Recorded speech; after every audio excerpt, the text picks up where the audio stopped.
Hello, welcome to my channel. నా videos మీకు నచ్చితే సబ్స్క్రైబ్ చేయండి. జాను, మీ అక్క లేవగానే కాఫీ ఇవ్వు, టిఫిన్ కూడా పెట్టు అని కావాలనే మిత్ర ఎత్తిపొడిచినట్లు మాట్లాడుతుంటాడు. నేను కూడా ఇంట్లోనే ఉంటాను అని లక్కీ అంటుంది. మొక్కు చెల్లించేదే నీకోసం, నువ్వు రాకపోతే ఎలా అని మనీషా చెప్తుంది. అవును లక్కీ, అమ్మ మొక్కును నేను చెల్లిస్తాను కదా, పదండి వెళ్దామని జున్ను అంటాడు. మిత్ర వాళ్ళు బయలుదేరి వెళ్ళగానే జాను పరిగెత్తుకుంటూ అక్క అక్క అంటూ లక్ష్మి దగ్గరికి వెళ్తుంది. లే అక్క లే అని లేపుతూ ఉంటుంది. అయినా కూడా లక్ష్మి లేవకపోవడంతో ఏమైంది అక్కకి ఇంతలా నిద్రపోతోంది అని రాత్రి జరిగిన విషయాన్ని గుర్తుకు తెచ్చుకుంటూ ఉంటుంది జాను. కొంపతీసి అత్తయ్య గారు మత్తుమందు కలిపిన పాలని లక్ష్మి అక్కకి ఇవ్వలేదు కదా అని ఆలోచిస్తూ ఉంటుంది. వెంటనే డాక్టర్కి కాల్ చేసి ఇంటికి రమ్మని ఫోన్ పిలుస్తుంది. తర్వాత మిత్ర వాళ్ళు గుడికి రాగానే పూజారి గారు ఎదురు వచ్చేసి, మీరు చెప్పినవన్నీ నేను సిద్ధం చేసేసానండి, వచ్చేసారా అని అడుగుతూ ఉంటే, నేనేం చెప్పాను, ఈయనేం సిద్ధం చేశారు అని మనీషా మనసులో అనుకుంటూ ఉంటుంది. నువ్వేం చెప్పావు మనీషా అని మిత్ర అడగడంతో, అదే లక్కీకి బాగైతే మొక్కు చెల్లిస్తానని మనీషా మొక్కుకుందిలే మిత్ర అని దేవయాని చెప్తుంది. ఏంటి, మనీషా కూడా అలాంటి మొక్కులు మొక్కుకుంటుందా అని వివేక్ అనడంతో, ఏమి నేను మనిషిని కదా మొక్కుకోకూడదా అని మనీషా అంటుంది. ఇంతకీ ఏ మొక్కుకున్నావు మనీషా అని మిత్ర అడగడంతో, అదే మిత్ర, బుట్టెడు బెల్లాన్ని అమ్మవారికి సమర్పిస్తూ 108 ప్రదక్షిణాలు చేస్తానని మొక్కుకున్నాను, ఖండజ్యోతిని సమర్పిస్తానని మొక్కుకుంది అని దేవయాని అంటుంది. దేవయాని చెప్పిన అబద్ధానికి అవును మిత్ర అని మనీషా కూడా చెప్తుంది. మరి నిన్న చెప్పలేదే అని మిత్ర అనడంతో, అంటే గుడికి వచ్చి సర్ప్రైజ్ ఇద్దామని చెప్పలేదు అని మనీషా అంటుంది. అంటే మొక్కులు తీర్చుకోవడంలో కూడా సర్ప్రైజ్లు ఎవరైనా ఇస్తారా అని జున్ను అంటే, మీ అమ్మలాగా షాక్ అయితే ఇవ్వలేదు కదరా, వస్తానని చెప్పి లేవకుండా నిద్రపోతుంది అని దేవయాని అంటుంది. అమ్మకి ఒంట్లో బాగోలేక నిద్రపోతుంది, అంతేకాని రాకిచ్చి కాదు అని లక్కీ జున్ను అంటారు.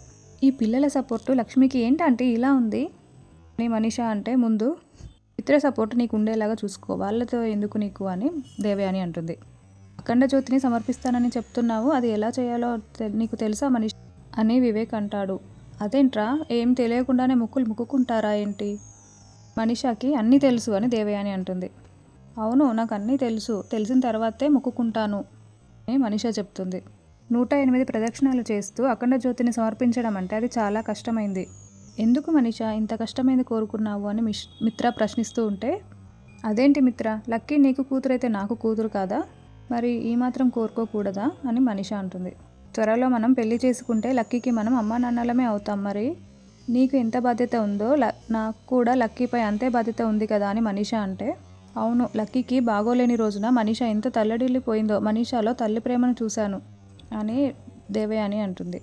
అవును మిత్ర, లక్కీ బ్లడ్ గ్రూప్ నాతో మ్యాచ్ కాలేదు కాబట్టి ఊరుకున్నాను, కానీ నా ఒంట్లో ఉన్న రక్తం మొత్తం ఇచ్చేదాన్ని లక్కీకి మ్యాచ్ అయితే అని మనీషా చెప్తుంది.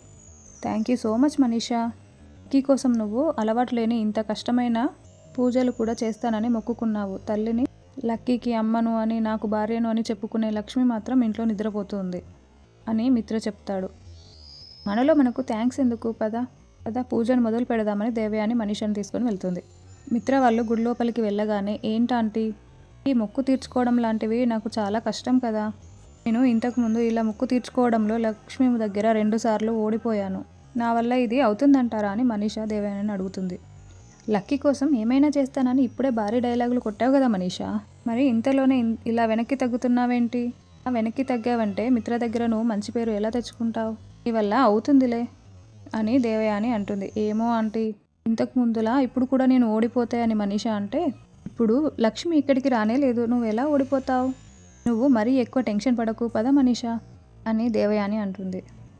డాక్టర్ రావడంతో లక్ష్మిని డాక్టర్ చెక్ చేస్తూ ఉంటుంది. మా అక్కకి ఏమైంది, రోజు ఉదయాన్నే లేచేది, ఈరోజు ఎందుకు లేవలేదో అర్థం కావట్లేదు డాక్టర్, ఏమైందో చెప్పండి డాక్టర్ అని జాను అడగడంతో, తను ఏమైనా పడుకునే ముందు స్లీపింగ్ ట్యాబ్లెట్స్ ఏమైనా వేసుకుందా అని డాక్టర్ జానుని అడుగుతుంది. డాక్టర్, రాత్రి పాలు తాగి పడుకుంది, ఆ పాలలో ఏమైనా మత్తుమందు కలిసిందో ఏమో అని నాకు డౌట్ వస్తుంది అని జాను చెప్పడంతో, అవును, తన బాడీలో మొత్తం కూడా మత్తుమందు కలిసిపోయి ఉంది, అందుకే తను డీప్ స్లీప్లో ఉంది, లేవలేకపోతుంది, మినిమం 3-4 గంటలైనా పడుతుంది లేవడానికి, అంతవరకు లేపకండి అని డాక్టర్ చెప్తుంది. అది కాదు డాక్టర్, మా అక్క అర్జెంటుగా గుడికి వెళ్ళాలి, మా అక్క వెళ్ళకపోతే మా బావగారు మిస్అండర్స్టాండ్ చేసుకుంటారు, అర్జెంటుగా ఏదో ఒకటి చేసి మా అక్కని లేపండి డాక్టర్ అని జాను వేడుకుంటూ ఉంటుంది. కుదరదమ్మా, ఆవిడ 3-4 గంటల వరకు నిద్ర లేవలేదు, అని డాక్టర్ చెప్తూ ఉంటే అప్పుడే లక్ష్మి జాను చేయి పట్టుకుంటుంది.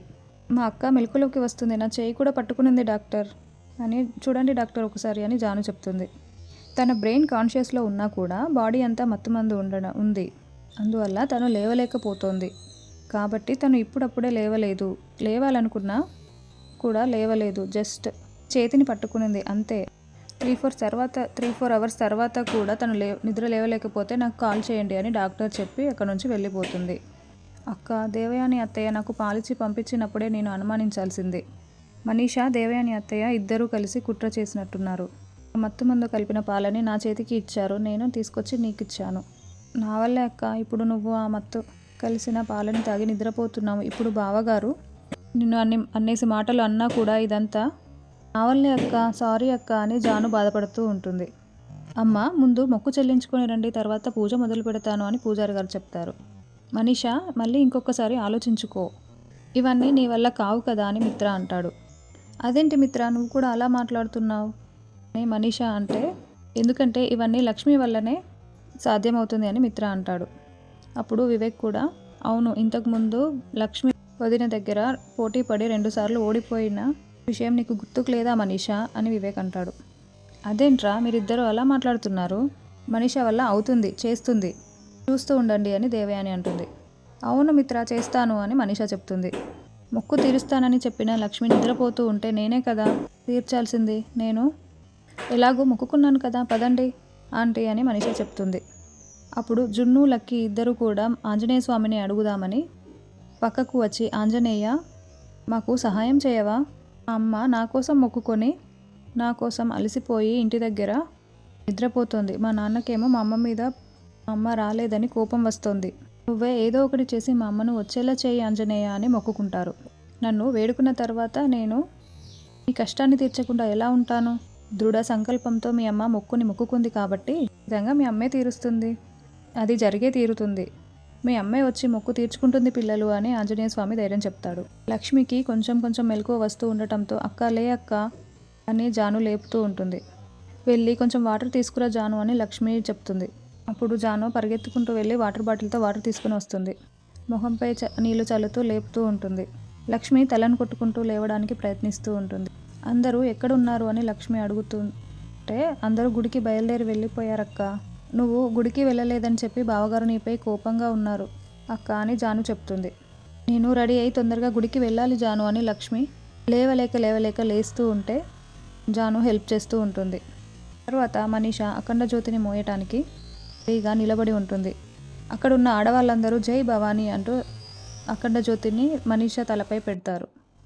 రా మనీషా, 108 ప్రదక్షిణలో తిరుగు అని దేవయాని చెప్తూ ఉంటుంది. అయ్యో ఆంటీ, ఇది ఎంత బరువుందో తెలుసా, నా వల్ల అవుతుందా? అసలు మీరు ఎందుకు ఇలా నన్ను ఇరికించేశారు? మీరెప్పుడైనా అఖండ జ్యోతిని మోసారా అని మనీషా అడుగుతూ ఉంటే, నేనెప్పుడు మోయలేదు, అయినా కూడా ఎంతసేపు, 108 కదా, మీ వల్ల అవుతాయిలే అని దేవయాని అంటుంది. ఒక్కసారి మీ తలపైన పెట్టుకొని తిరిగితే తెలుస్తుంది ఎంత బరువు ఉందో.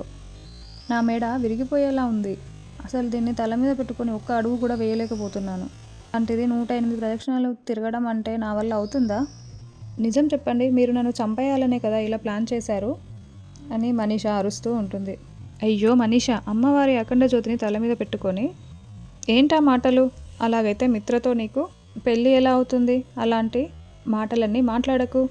నేను మిత్ర దగ్గర నువ్వు మార్కులు కొట్టేయటానికే ఇలా చెప్పాను అంతే. నీ వల్ల అవుతుందిలే మనీషా, రా అని దేవయాని అంటుంది.